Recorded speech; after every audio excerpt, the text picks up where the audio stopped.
Hello friends, welcome back to my channel be together. तो आज हम इस वीडियो में कवर करेंगे कि डॉक्यूमेंट वेरीफाई कराने के बाद और पूरा इंस्पेक्शन होने के बाद अगर आप सीएनजी इंडोर्स करा रहे हैं खुद से, तो आगे का प्रोसेस क्या होता है। आगे का प्रोसेस ये होता है कि आपको ऑनलाइन फ़ी पे करनी होती है।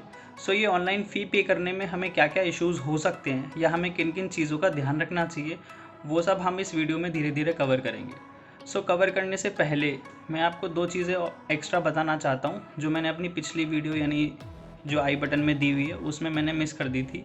वो ये कि जब भी आप अपनी गाड़ी को आरटी ऑफिस लेके जाते हैं इंस्पेक्शन के लिए विद प्रॉपर डॉक्यूमेंट्स और कंप्लीट डॉक्यूमेंट्स, तो वहाँ पे जब वो इंस्पेक्टर आपकी गाड़ी की फिटमेंट चेक करने आते हैं तो वो दो चीज़ें ज़रूर पूछते हैं जो मेरे केस में नहीं हुई, इसलिए शायद मैं बताना भूल गया।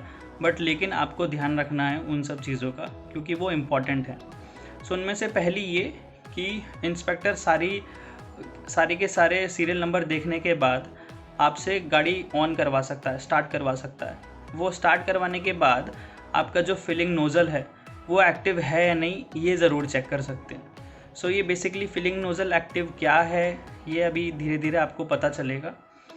होता क्या है कि जब हम गाड़ी स्टार्ट करते हैं और अगर हमारा फिलिंग नोज़ल जो है जहाँ से सीएनजी भरती है वो एक्टिव है अगर, तो होता क्या है, अगर हम उसकी जो नोज़ल है या वॉल्व है उसको हटाते हैं तो वहाँ पे गाड़ी हमारी इमीडिएटली बंद हो जाती है। इसका ये मतलब है कि अगर कोई इंसिडेंट हो रहा है या आप जो सीएनजी जहाँ से भरती है वहाँ पहुँच जाते हैं एंड आपकी गाड़ी खुली रह जाती है, मतलब स्टार्ट रहती है, और कोई जो सीएनजी फिल करने वाला है वो फिलिंग नोज़ल हटा देता है और गाड़ी आपकी एक्टिव रहती है, तो ये एक सेफ्टी पॉइंट ऑफ व्यू से डिसएडवांटेज माना जाता है।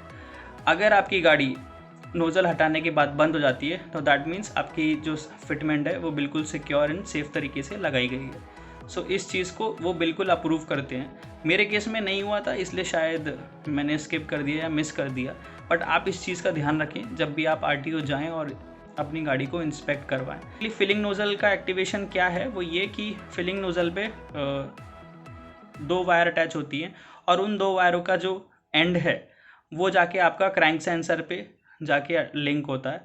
इसका मतलब ये है कि अगर आपकी गाड़ी स्टार्ट है और आप फिलिंग नोज़ल हटाते हो तो क्रैंक सेंसर का जो कनेक्शन है वो डिस्ट्रॉय हो जाता है, वो ख़त्म हो जाता है।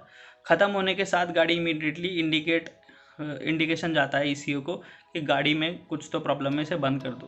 प्रॉब्लम बोले तो यही कि कनेक्शन ब्रेक हो गया है तो इसे इमीडिएटली बंद कर दो। ये इंडिकेशन बहुत इंपॉर्टेंट है सीएनजी के सेफ्टी पॉइंट ऑफ व्यू से। और अगर आपका गाड़ी स्टार्ट है और आपने नोज़ल हटाया और वो गाड़ी बंद नहीं हुई नोज़ल हटाने के बाद, और आपकी वायर वगैरह लगी हुई है या फिर वायर वगैरह नहीं लगी हुई सीएनजी नोज़ल के साथ, दैट मीन्स आपकी गाड़ी का जो फिलिंग नोज़ल है वो एक्टिव नहीं है। और ये सिर्फ इस एक कारण से जो इंस्पेक्टर है वो आपकी सीएनजी की जो फिटिंग है उसको कैंसिल कर सकते हैं या उसको डिनाई कर सकते हैं। तो ये एक बहुत बड़ा इशू हो सकता है, तो आप प्लीज़ इस चीज़ का ध्यान रखें। दूसरा इम्पॉर्टेंट पॉइंट ये कि जब आप आरटीओ ऑफिस जाएं, इंस्पेक्टर जब आपका इंस्पेक्ट करे तो आप कहीं से फायर एक्सटिंग्विशर होता है उसको आप बोरो कर लें किसी से, या फिर आप एक छोटा सा फायर एक्सटिंग्विशर 1 kg के आसपास आता है उसको आप ख़रीद लें। ज़्यादा महंगा नहीं आता, 200-300 रुपये का आता है और 400-500 का भी आता है, अलग अलग वैरायटी के हैं। तो वो आप चेक कर सकते हैं ऑनलाइन भी या फिर अपने नियर बाई शॉप पर।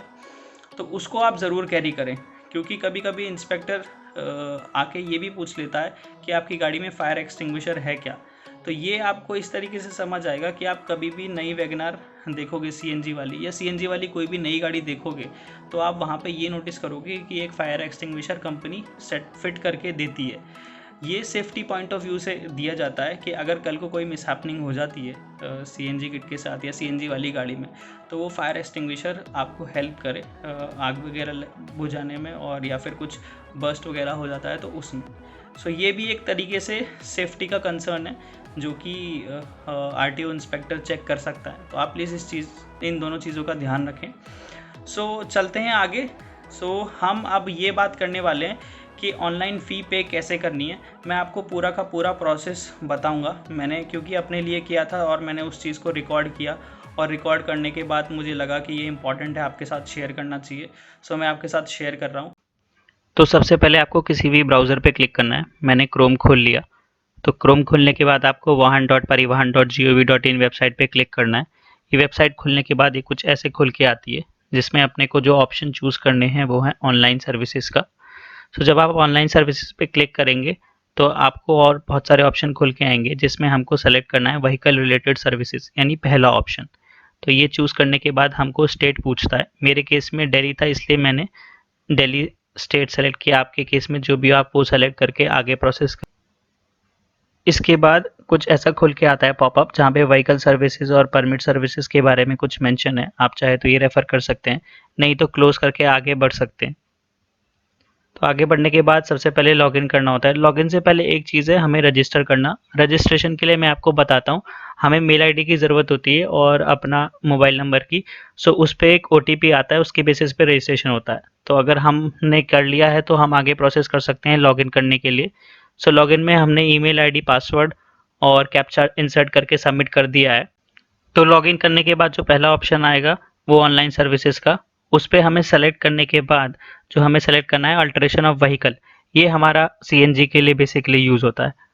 तो उसके बाद हमें अपना रजिस्ट्रेशन नंबर डालना है और 5 डिजिट लास्ट के चेसिस नंबर, और फिर ये ओटीपी जनरेट करने के लिए बोलता है। तो उस पर क्लिक करके तो जो हमारा रजिस्टर्ड मोबाइल नंबर है उस पर ओटीपी आता है।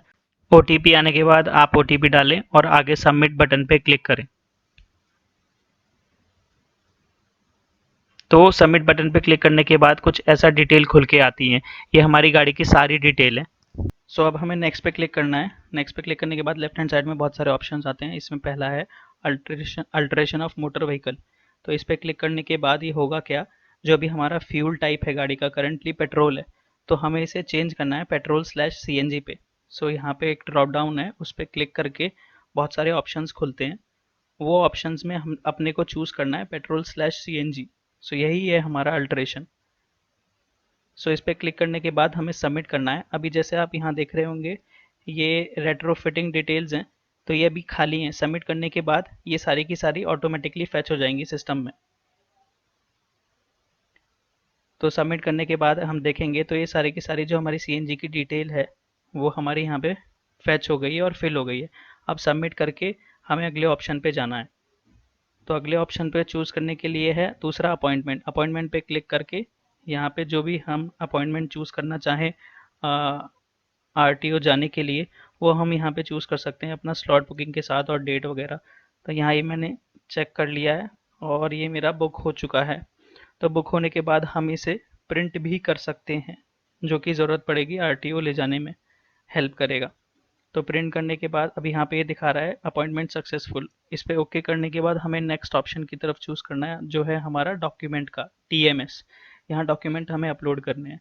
तो ये इतने सारे कुछ डॉक्यूमेंट्स हैं जो कि फ़ाइल मिलती है हमें रेट्रोफिटिंग सेंटर से। आप वहाँ से अकॉर्डिंगली उसके डॉक्यूमेंट यहाँ पे अपलोड कर सकते हैं। तो अपलोड करने के बाद कुछ ऐसा ऑप्शन खुल के आता है जहाँ पे आप व्यू, मॉडिफाई और प्रिंट भी कर सकते हैं। कोई अगर आपने गलत अपलोड कर दिया है तो उसको आप मॉडिफाई भी कर सकते हैं, चेंज कर सकते हैं। तो इसको क्रॉस करने के बाद ये सक्सेसफुल मैसेज का पॉपअप देता है कि डॉक्यूमेंट अपलोडेड सक्सेसफुली। ओके करने के बाद हम नेक्स्ट ऑप्शन पे जाएंगे, जो है फीस पेमेंट का, फीस डिटेल का। तो इस पर जब क्लिक करेंगे तो यहाँ पे एक ऑप्शन आता है कैलकुलेट फीस। तो जो भी हमारी सीएनजी एंडोर्स कराने की जो फीस है वो हमें यहाँ पे बाइफर्केशन मोड में दिखाता है पूरा स्टेप बाय स्टेप।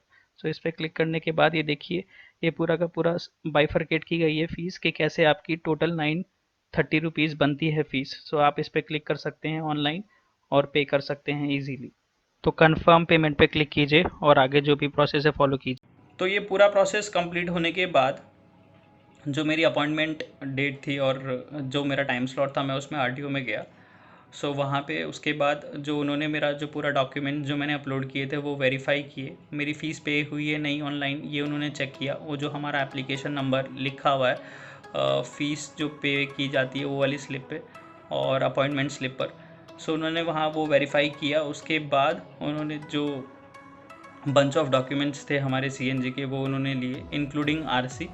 और क्योंकि मैं एक एक्स्ट्रा कॉपी लेकर गया था फ़ीस पेमेंट रिसिप्ट की, तो उन्होंने फ़ीस पेमेंट रिसिप्ट पे अपना आरटीओ का स्टैंप लगा के सिग्नेचर कर दिए।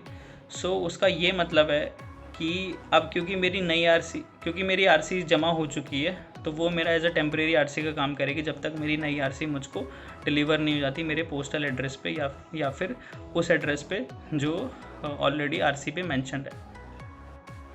तो अब इस चीज़ को 4 दिन हो चुके हैं, मेरा वहाँ पे सारा डॉक्यूमेंटेशन सब काम ख़त्म हो चुका है। सो अब मैं वेट कर रहा हूँ कि मेरी कब आरसी नई वाली मुझे डिलीवर होगी।